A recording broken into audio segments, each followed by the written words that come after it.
Roommates discover that their shared friend has been lying about her virginity and that multiple people in their house have slept with her boyfriend. I live in a house shared with 3 other girls, me, Sally, Holly, and Lisa. Sally, Holly and I went to school together. Holly and I were, and are, fairly close, and Lisa is her cousin who I've known for years. Sally is someone we've always known and got on well with, but isn't really a great friend. She needed a place to live and we needed a roommate. While we all kind to run in different circles, everyone knows everyone where we live, so while I wouldn't hang out with the same small group as Lisa or Sally, we end up at the same parties and know the same people. Anyway, recently Sally had been dating a guy, but we haven't met him. She's kind of embarrassed about her past boyfriends, one was abusive, one cheated on her, so we didn't pry. Also she has a tendency to be dramatic as fuck, which can get exhausting if you get sucked in, so we tend to stay out of her business a lot. He has a fairly generic name, we'll call him Tom. She's been dating Tom for 4 months now, but they hadn't had sex. Until last night. Holly, Sally and I have a WhatsApp group for the 3 of us. Lisa isn't in it, I think because Sally started the group and those 2 aren't close at all. She messaged us last night to mention she was having a friend round, wink nudge, and to ask if we were okay with it. We were both at a bar, said great, go for it. Happy times. In the morning we receive a message on the same group saying guys, Tom and I lost our virginities to each other last night. I'm so happy. Followed by a biblical arc's worth of emojis. Now I'm sat here baffled by this message when Holly knocks on the bedroom door and comes in, and asks me how on earth Sally has managed to lose her virginity twice. Sally is a Christian. Very devout when you ask her about her religion, but not that great in practice. This is nothing to do with any of you, girls, so we don't care. But this was kind of weird. We were a little dumbfounded but went downstairs and made coffee.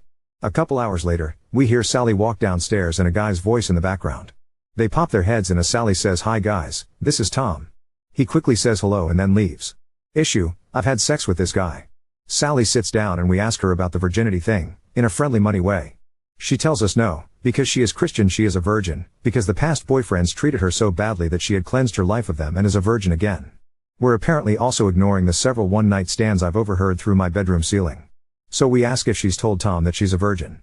She says yes because I am. And he's a virgin too, so I thought it would sound better. I've dealt with her denial issues before but this is quite a new level.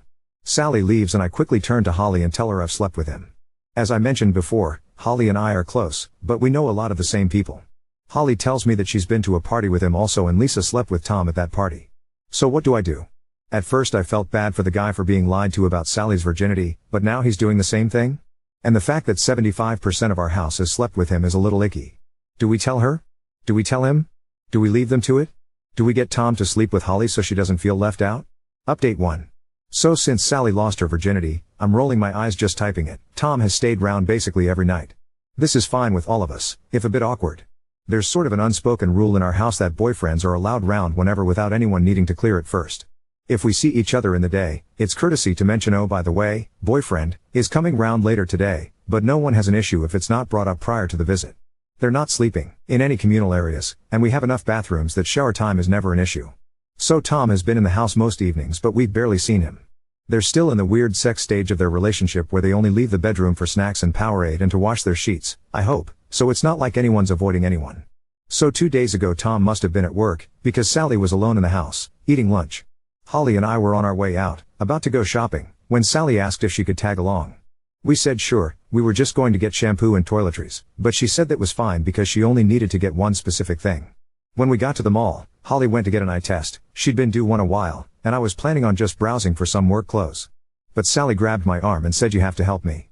While giggling, and dragged me into a store. Guys.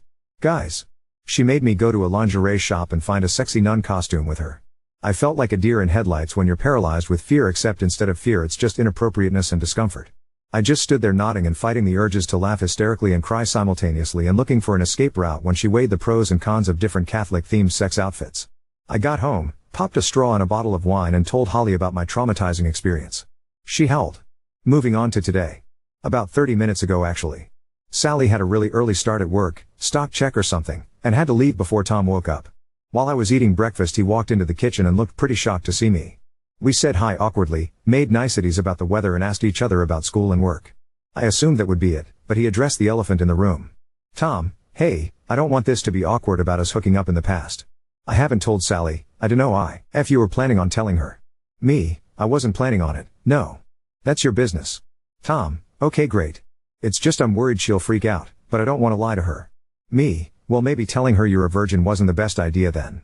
Tom laughs, what? I don't know if she made it up in her head or she really believes it or she knows everything, but Tom assured me he had never told her he was a virgin. It was all okay, he assumed I'd heard Sally wrong. Then he said something along the lines of Sally being a virgin and maybe she was ashamed, and I tried so hard not to make any kind of facial expression but, again, mornings are not my happy place, and it must have shown. Tom asked me if Sally really was a virgin and I just mumbled you should talk to her about it and I don't actually know, because in my defense I've never seen her be penetrated, but it's a pretty bullshit defense, so sorry Tom, my bad, I panicked. He said goodbye to me and walked off, furiously texting. So yeah, I'll be updating this over the next few hours probably. Edit, just woke up to enough emojis that my phone nearly imploded. They're from Sally as you can guess. They're in the WhatsApp group with Holly, and are mostly crying face and dead face, a few bow and arrows followed by hearts, and a couple boy emoji next to the knife and fork emoji? Not entirely sure what that's about. I can't seem to find a fan emoji to put the poop one next to, but you get the idea. Not sure if Sally's at home at the moment or not, she wasn't meant to be working late and I don't remember hearing her come home. I'm gonna pop in and see if Holly's awake and then possibly barricade her door shut. Edit 2, I've been sat in Holly's bed for the last hour, while she's been reading both my posts and all your comments. She's loving the replies by the way, and is refusing to be called anything but madam now. Also anyone who PM'd to ask if we're lesbians, sorry no. We ran upstairs to see if Sally was in her room. The door is locked so we think she's asleep in there, but she isn't answering any WhatsApps. Just chilling in the calm before the storm, practicing some sweet judo moves in case anything kicks off. I'm kidding, it won't. Edit 3, okay I shit you not, we've just had the police at the door. Sally was apparently caught trying to break into Tom's house after he'd told her to leave him alone and threatened to call the police. Except he hadn't threatened, he'd done it. She resisted arrested and was popped in a nice little cell at about 2 a.m. She looks exhausted, bless her, but I guess a day's stalking will do that to you. She looks really sad and I feel so bad for her. Holly's running her a bath now and I'm going to make some tea. I don't know what happened between them but it looks like it fell on the not so chill side of the scale. Update 2. So the police dropped Sally off at home.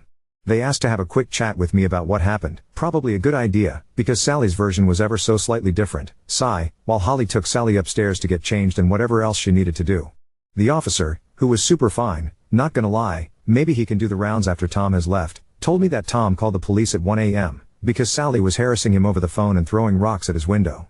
By the time they got there Tom had rang 3 more times, and Sally was climbing up a fence and shimmying over onto the kitchen roof, some fucking Batman shit right there. They tried to talk her down, where she was screaming and crying, they thought she might be on some sort of drugs, but I told them it's just her personality and a bit of caffeine usually. I laughed. He didn't. I'm glad you guys think I'm funny. Anyway, she tried to struggle when they restrained her and went to kick one of the officers and at that point they were done being sympathetic, and popped her in the police car and into a cell. She's absolutely tiny so they didn't have to use force or anything. She's fine I promise. They asked us to contact her parents, because she refused to give them any contact details for her family, she would only tell them her address that she lives at with us. And guess who's off work this week so gets to play babysitter. Fan-fucking-tastic. Once they left, we got her in the bath and Holly and I sat on the bathroom floor talking to her about what happened. She was just crying into the bath and looked so sad and vulnerable and I felt really awful for mocking her on this sub and stuff. Then she started explaining. We asked what happened. Sally said Tom texted her while she was at work saying we need to talk after work and she immediately panicked, because it's Sally. She blew up his phone. She didn't tell me this, she said she left him 3 missed calls, but she showed me her phone and the call log showed nearly 40. She then said he was such an asshole because he didn't message her to tell her he was okay, while she was worried thinking he could be dead. How Sally, how could he be dead if he texted you? My sympathy was now waning a little, but I was trying to be supportive. Once Sally finished work, she managed to get through to Tom on the phone. He told her that he had to confess and he wasn't a virgin, and didn't want to corrupt her innocence so he had to let her go. At this point Holly took in a really deep breath, stood up and muttered something about needing more coffee, and walked out. I sort of asked Sally if she was sure that's what he said, because it didn't make sense, and she nodded really aggressively, calling him a bastard for tricking her. I was trying to be gentle, rather than just calling her out on her bullshit, because she hadn't slept and she was an emotional mess, so I asked why she didn't just tell Tom that she wasn't a real virgin. That was a mistake. She started crying and yelling about being a virgin again. Thanks for that phrase whoever coined. Edit in the first post, and how, her, virginity is, her, decision, Jennifer Lawrence oh okay then. GIF. Holly walked in with coffees and teas and Sally calmed down. She gave Sally her tea and gave me a coffee. I looked at her, I don't drink coffee and Holly knows this, and she just raised her eyebrows and nodded. I took a sip and it was mostly whiskey. Gotta love the girl. We asked Sally why she went to Tom's house. She said he invited her over, to talk about them and work it out. My acute critical thinking skills tell me this is bullshit. Sally said he didn't answer the door, and she got concerned that he, once again, could be dead. Tom is clearly accident prone as fuck, and she needed to check he was okay. Hence the climbing. Because even though he's an asshole and she hates him, she still cares about him, and needed to know he was alright. She finished work sometime between 4 to 6 p.m., that's her usually shifts, and was arrested at 2 a.m. so I have no idea what she did during those hours. Probably built a lair with a map with lots of strings attached to photos with thumbtacks and newspaper cutting stuck on the wall. It doesn't seem like we'll be getting a very clear picture of what actually happened from Sally, but you can piece a lot of bits together and figure she just went all girl and erupted on him. Oh, and at least 2 times in the conversation she mentioned she was worried she could be pregnant. Again, I'm bargaining on this being hysterical lack of sleep bullshit. So Sally is asleep now, and Holly and I are day drinking. Everything has gone swimmingly. Lisa is away for the next couple days and is blissfully ignorant to everything that's gone on. 2/10 would not do again. Update 3. So Sally slept for about 24 hours, I'm not even kidding. She went to sleep, woke up briefly to raid the fridge, and then went back to sleep. She has a blurry recollection of what happened, and doesn't really remember the bath or telling me what happened. I joke that, at least she didn't remember me molesting her, which she laughed at, so she's getting back to herself a bit. This morning I sat her down and asked what was going on. She told me that school has been getting really on top of her, especially with work too and going to all her church meetings and volunteering. I kind of wanted to say well fuck church? But I feel like that's a thing you don't say, and she got some Adderall, I'm assumed Adderall, she just said they were study pills, from a couple guys at school to keep her awake to finish essays. But as it always is with delicious Adderall, people tend to take it a little too far. Not to get all after school special and preachy, but guys, if school is so hard you need to take drugs, maybe we should put ourselves first and become strippers. Anyway, Sally's little pick-me-ups became a regular thing, and none of us noticed because we all get a little caffeine dependent during the school year and she had a pretty screechy voice to begin with. She apologized for going loco and I apologized for being a shitty roommate and not noticing she was crazy. We did a ceremonious flushing of the pills down our least used toilet, PSA, that shit doesn't flush super easily. It was humiliating. I had to claw like 3 of them out of the bowl because they must have gotten fused to the ceramic and I couldn't let Sally do it in case she went all train spotting and shoved them up her butt. It really ruined the moment, and now it's probably going to be our never used toilet because I managed to drop the bag in and I think it fucked up the system because it's blocked. We have a meeting next week with someone at school, I guess a counselor? I didn't speak directly with her on the phone, who's going to talk about healthy ways of dealing with stress. It was just going to be Sally going, but she was nervous so I said I'd go too, and it can't really hurt to know how to calm myself down in a way that isn't alcohol. I asked Sally if she was going to talk her parents about this, but she said no, because as I mentioned in some comments, they're very religious and their suggestion would be pray more. I have their number though, I'll use it if I need to. I asked Sally if she was pregnant and her eyes widened and she looked baffled. She actually said no? Are you? So we can equate that to mild psychosis and crazy bitchness, we've all been there. She also asked me if she thinks Tom would ever speak to her again and I just hugged her and started laughing so she hit me and went really red. Sorry honey, if he comes back after that, you don't want him. So for now, we are back to normal. I think. Sally is still a little crazy, but in the constantly hormonal kind of way. Holly and I haven't had to drink yet today, and Lisa is still fucking oblivious to all of this.